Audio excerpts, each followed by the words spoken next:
Normalizing audio, normalizing audio. Hey, how's it going? Today, I'm going to do something that's kind of interesting. I'm going to read this little book of sorts by my friend, Mosey. And let's take a look and see what I think about it. This is just chapter one. As you can see here, it is, how many pages? Four, just 4 pages. So yeah, let's take a look, let's read it and see how it goes. I don't know if all of the chapters are this short, but whatever the case may be. So, chapter one, a chance encounter. So, I don't know anything about this book, the story, the characters. I don't know anything about it. So, this is all new to me. The day seemed to be as ordinary as any other, even with the excitement of starting school, college. For Ash, he wasn't excited or dreading it, so maybe Ash is the main character. To Ash, it was just another year of school that he was expected to complete. During the last month of summer, the raven-haired boy, raven-haired, that's very interesting. I'm thinking of like a raven, like the animal.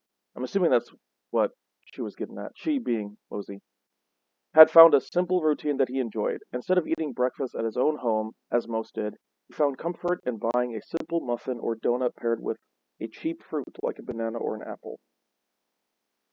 And of course, a small cup of coffee, and from a little convenience store. All from a little convenience store, sorry. So I don't know when this story is supposed to take place. Um, so I don't know if this is like recent, like 2010s. I don't know. Maybe the year doesn't really matter, right? But interesting. Okay. Um, not eating breakfast at his own home. Okay. Altogether, he'd spend about $3. That's really cheap. Wow. You were not kidding. The act was small, yet it made him feel more independent and grown. It didn't take long for the store clerks to recognize Ash when he would walk in the store. The young man had quickly noticed, however, that something was off when he walked inside. Specifically today? Yes, I'm assuming. I'm assuming that's what she's getting at. Instead of the relaxed morning atmosphere that Ash grew accustomed to, he found the air thick with tension and unease. Metaphorically, I'm assuming. There was something familiar about it, but Ash couldn't figure out why and let his hand fall from the still open glass door.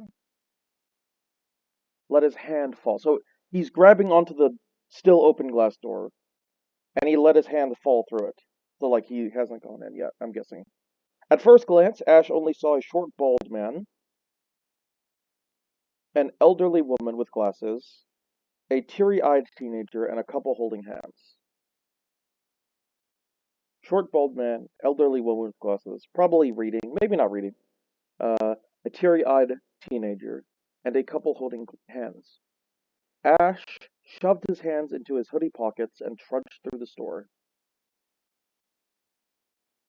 now as uneasy as the rest of the patrons. When he got to the pastry section, Ash noticed that the teenager was at the end of the aisle. You only noticed that when you got there? That's kind of weird, but okay. The teen's eyes were red and puffy, and his body shook as if he were standing in the snow without a jacket.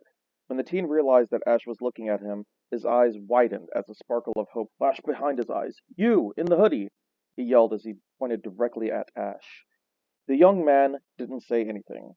The young man being Ash, I'm guessing. Kind of weird, but okay. But he could feel the atmosphere shifting and the hairs on the back of his neck stood up.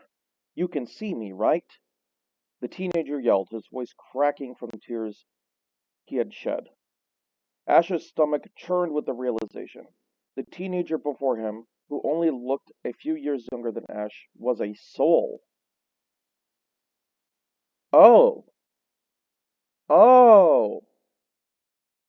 So this is like some murdered soul suspect kind of stuff going on here, I think. "You can see me, right?" Teenager yelled, his voice. Oh, I mean, the name is called Unwilling Demons. I shouldn't be surprised. His voice cracking from the tears he had shed. Ash's stomach churned with the realization. The teenager before him only looked a few years younger than Ash was a soul. "Please," the teenager sobbed, with fresh tears streaming down his face. "Please say something to me." "Yes, I can see you," Ash whispered. But whispered. Didn't say it, he whispered. his hands clutching onto the phone in his pocket anxiously. So that's interesting. Is everybody in this place? Is everybody a soul? Or is it just the teenager? His hands clutching onto the phone in his pocket anxiously. Sorry, I'm just kind of reading, I'm not really following along. He had learned everything there was to learn about souls and knew that he had the ability to see them. So this is definitely some murdered soul suspect kind of stuff. But he had never come face to face with one before. His father, a professor on the subject, often told him to never let a soul know what he could see that he could see them unless he was a licensed executioner, like his mother. The teenager dropped to his knees. How do I go back? He whimpered. Interesting. So apparently, this soul searching and stuff like that, is like built into this story, to this canon. That is very fascinating. Makes me want to write my own book about the thing that I'm interested in, like time travel and stuff, and alternate dimensions. But I don't know. We'll see. Maybe I'll work on that again. I started writing a bit on it, but I kind of gave up. But we'll see. The teenager dropped to his eyes. How do I go back? What do you mean? Ash stuttered, shocked at the sudden action from the younger boy. I don't want to die, the teen cried. I never told Emma I loved her.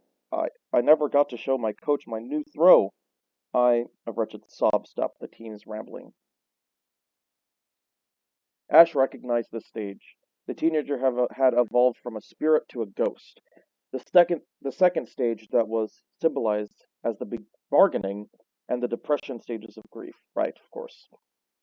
If he couldn't get what he wanted from those who could see him, soon turn violet and evolve into a poltergeist. Oh, oh. Ash quickly looked around, hoping that none of the patrons were paying attention, then crouched to be at eye level. Teenager. You died young. I can't imagine how you're feeling right now. Ash softly spoke, hoping that showing sympathy would prolong the metamorphosis.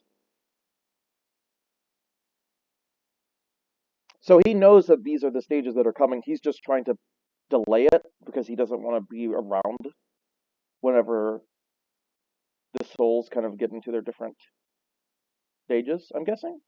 Ash assumed that the clerks had called executioners to deal with the soul before any damage was done. So he just had the stall. Wow. I was actually pretty close. The clerks had called executioners to deal with the soul before any damage was done. So he just had the stall. Can you tell me exactly what happened? I'm paraphrasing, but whatever. The teenager sniffed loudly. His head still hung to stare defeatedly at the tiles. A man with a gun came in here. He began. Ash vaguely remembered hearing about a robbery close by on the news. The teenager continued. I wanted to protect Emma. She was with us, you know? She always hung out with the guys. The boy took a deep and shaky inhale.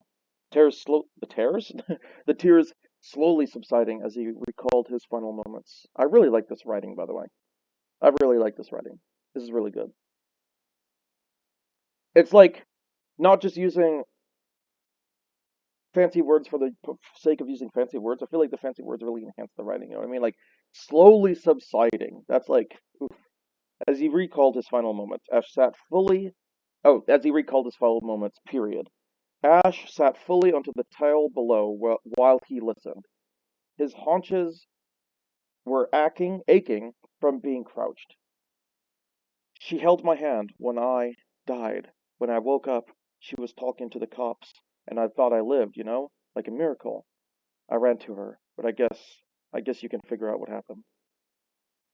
That sounds terrifying. You're very brave, though. I know Emma thinks of you as a hero. Yeah, I don't think it's brave to cry like this. The teen dryly laughed. That's interesting. Sure it is. It's natural to cry, especially when you're scared. The boy was quiet for a few seconds before softly asking, do you really think Emma thinks I'm a hero? I do. I remember what the news said. You stopped that guy from hurting anyone else, especially Emma. But how, though? Like, what did he do exactly? Maybe that's... Hmm. Hmm. I'm thinking in my head, like, Is it non-specific because the writer didn't feel like it was necessary to explain the exact details? But I am reading this right now at this moment in time, wondering, but why? How? How did he save Emma? You know what I mean? I wanted to protect Emma. She held my hand when I died. She doesn't. He doesn't explain at all how he actually saved anybody. Did he like take out the guy? How did he save anybody? He just got in front of the bullet. If he got in front of the bullet, then like surely the shooter has more than one bullet. Like I'm just thinking like it's kind of interesting to like set this up as like, oh, this person's the hero, and then not really explain how they're the hero other than just standing in front of the shot, I guess. Not to say that doesn't make you a hero, but I don't know how that saves really anything to anybody. I don't know. Maybe I'm thinking too much into it. And maybe, but the reason why I say this, the reason why I bring this up is specifically because I'm wondering if that is a relevant plot point, the fact that he doesn't go into detail. Like maybe he's lying about how he actually saved people, or maybe he hurt other people in the process. You know what I mean? That's why I'm thinking, because it's like so oddly non-specific to the point. And I know that Mosey is a really good writer, and I just don't know if she has a plan with this specific part of the story, or if she is non-specific because she doesn't feel like it's necessary. Anyways, who's Emma? A female voice asked from behind Ash, who turned his head to see three women standing a few feet away from him and the teenager. One woman was a scowling, tawny brunette who had her hands on her hips and tapped her foot impatiently. I can imagine that in my head very vividly. Another woman was a kind-looking redhead wielding a silvery sword. A sword? Okay, so this doesn't. So either we have a woman. Hold on, wait, let me double check. Was there a gun even involved, or am I just imagining things? I don't know if there was a gun involved. Sorry, I might be imagining things. Because the use of the words cops, right, makes me think like this is recent times, because we use the words cops now. But the fact that she has a sword is making me think like, what? Okay, when does this take place then? Because who has a sword in modern day? I don't know. And the third was a pale, busty blonde. Busty blonde, wow. With demonic features. Oh my goodness. These were the executioners that were sent to collect the soul. Ah.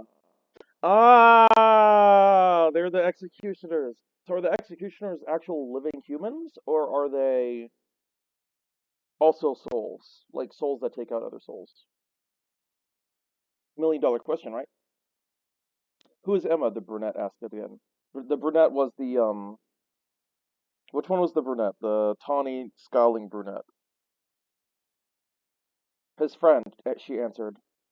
Ash answered, sorry. He protected her from that robbery.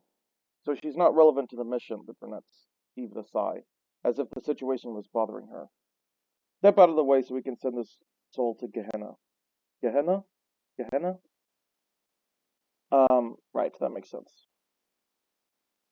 Alexis, wait. Alexis. Alexis is the name of the brunette, I guess. The redhead muttered. Isn't the soul supposed to be a ghost? How's it so calm? It doesn't matter, it just makes our job easier, the brunette Alexis snapped. Move, kid. The Alexis, the kind of person that's like, yeah, we're getting straight to the mission. I don't need any of your shenanigans. Where are they going to take me? Teenager asked. I can't go with them. I need to tell Emma I love her. The boy gripped tightly onto Ash's arms in hopes that Ash would defend him. Ash felt a pang of guilt pierce his heart. He knew that there wasn't anything he could do to save the boy, but the way that the executioner spoke about the boy felt wrong. They treated him like a pest, not a person. What's your name? Ash suddenly asked, turning his attention to the teenager. He knew the news had said it before, but Ash felt like it was a personal connection that was keeping the ghost calm. Sure enough, the panic in the boy's eyes died down before he answered. Kyle. Kyle Lewis. The panic died down. Ash hummed. Kyle, I can't protect you, but I can tell Elma anything you want me to. I know it's not much, but if there is a way to bring you back, a hero like you would be more than deserving of it. Alexis muttered a comment under her breath, but Ash didn't hear what she said. It was likely something sarcastic based off of her tone. Ash glared at her when Kyle spoke again. Can you give her the letter that's hidden in my pillow? I don't know where you live. Sorry. Alexis rolled her eyes and held out a clear pill-like capsule for Ash to take. It confused the young man, but he accepted the capsule anyways and looked back at Kyle. I can do that, Ash nodded. I'll make sure she gets it, I promise. Kyle slowly let go of Ash's arm and anxiously looked at the capsule.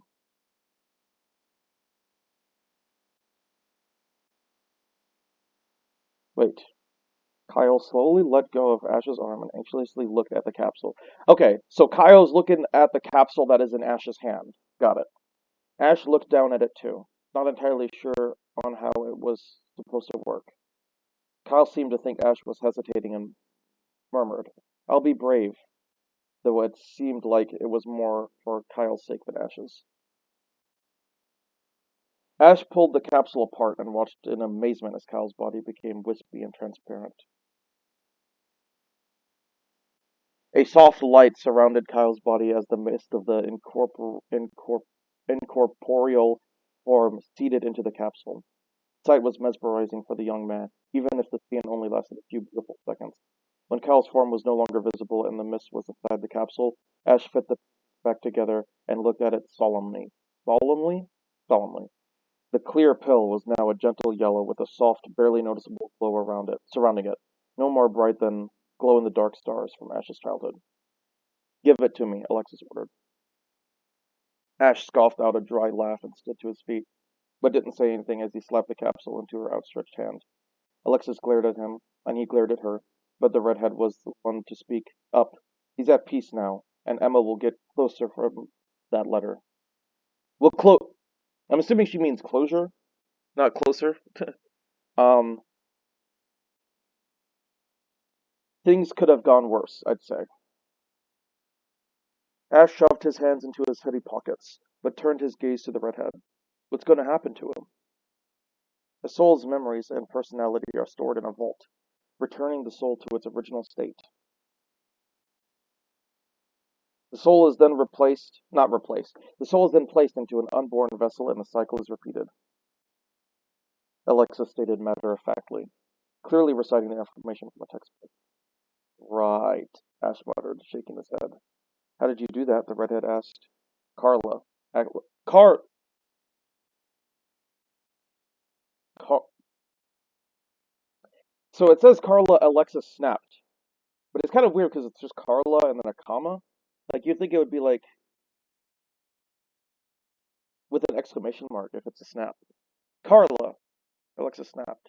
But with Carla with just a comma, it makes me think like Carla. But then again, why would it be a comma? Like, it should either be an exclamation mark or a period or maybe an ellipsis, like Carla. I don't know. Write that down. Write that down.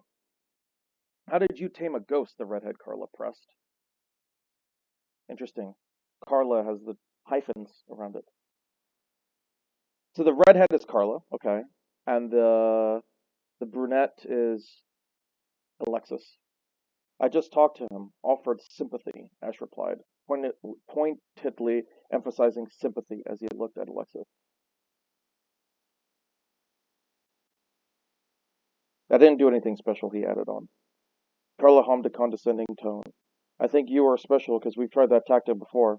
Talking doesn't even work with spirits. We have to use sleep spells most of the time. Have you thought about becoming an executioner? Ash huffed out a scoff. He knew that he was an average person with average skills, sure. Sorry, skills, period. Sure, it was dejecting to know that, but he would.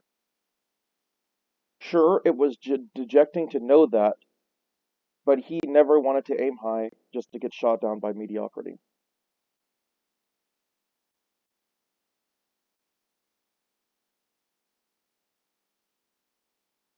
He was comfortable. Sorry, I was rereading that to make sure it made sense in my brain.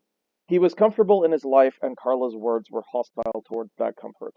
I'm not going to waste my life training for a deadly job. If I wanted to do that, I'd join the firefighters or the military.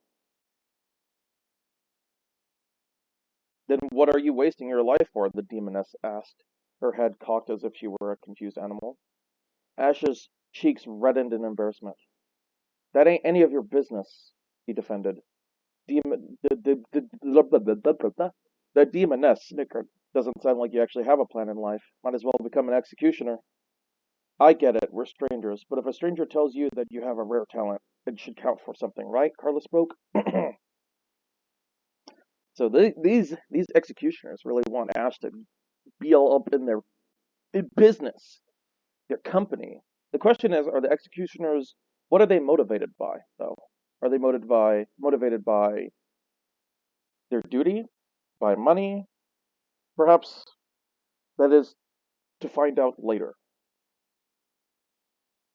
Um, and what are the motivations of our character Ash too? Perhaps he's just a gentle soul. I get it, we're strangers, but if a stranger tells you that you have a rare talent, it should count for something, right? Ash nibbled on his bottom lip and thought. That's an interesting way of wording it. Ash's dad always praised his wife for her profession, even if she had retired since Ash's birth. Been retired since Ash's birth. Interesting. Since Ash's birth. I wonder if that's relevant to why she retired. Did she retire because Ash was born, or for another reason? Perhaps we will find out. He had also loved hearing about his mom's adventures, especially his bedtime stories. From a personal standpoint, Ash had no reason to not want to be an executioner, from the stories he heard online from the public. However, the writing on this is weird. I will say the writing on this one is weird. So maybe like have stuff spaced out a little bit more. From a personal standpoint, Ash had no reason to not want to be an executioner. From the stories he heard online from the public, however, was another story which was the main fear that held him back. The writing on that one is weird. That should probably get like reorganized a bit to make it a little bit less difficult to weird. Maybe I think literally just moving however to the beginning of the sentence and having a period rather than this little hyphen right here will make it a lot easier to read. So like, however, from the stories he heard online from the public, well, that was a different story, or that was another story. Right? Or am I misreading it? However, was another story which was the main fear that held him back. That just doesn't sound right. You know what I mean? It doesn't sound right. It needs to be reworded. Um, however, was another story which was the main fear that held him back.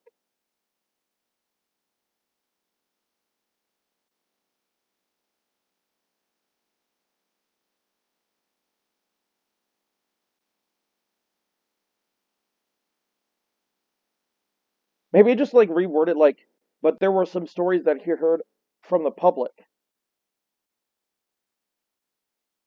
and a story which was the main fear that held him back. Something like that. Like it's not as fancy, but it's a lot easier to understand that sentence. That sentence is clunky, and I don't like it. Aside from death, of course, Carla had a point. If a Tonopar, whatever that is, saw something in him that he didn't see in himself, surely it was worth exploring. Tonopar, I'm guessing, is an executioner, I guess? We can even get you an audience with Clenatut's headmaster. Carla tacked on for incentive. Fine, Ash reluctantly answered. But after I give Emma her letter, we owe it to her and Kyle. Alexis rolled her eyes. I'll see what I can do about that. Is that the end? That's the end. 23-minute read. That was. I really enjoyed that story. I really enjoyed it. It's like 90% good. Um, Actually, it really is. I can't even say that it's 90% good. That's unfair because I don't understand what the writer's intentions are yet. I'm not far enough into the story. Literally, chapter one. I'm not far enough into the story to understand what the intentions of the author are, well, for Mosey. But it's really fun. It's a really fun read. I'm kind of actually excited and curious to see where the story goes. Um, Again, there are some weird plot points that are kind of odd for me, right? Introducing this new character, the teenager, just for him to immediately get executioned. This weird. Like, it's the entirety of the first chapter. Of course, I'm not saying it's a waste of time. It establishes the character of Ash, what kind of character he is. It establishes the lore of the souls and stuff like that. It establishes the executioners and their role in the storytelling. Um, and it's not bad. It's not bad. What I am saying though is that it's kind of interesting the way that they went about it. It makes it feel like this character, not Ash, Kyle, is going to be a larger part of the story than he is. Like, especially considering that they leave it off on a cliffhanger of like, we're gonna give that girl Emma her note, the note that she should have. But like, that's the end of the chapter. So it feels like Kyle's character is gonna continue to be relevant. But I'm not saying that's a problem. I'm just saying that's kind of weird. Other than some like weird, like grammar stuff, and I did mention about like the way that the storytelling about the robbery was worded. I feel like a bit more detail could have been added to like kind of emphasize that a bit more. It was literally just like so confusing. Also, I wish there was more words at the beginning. And again, unless if it's relevant to the story, I'll have to read more.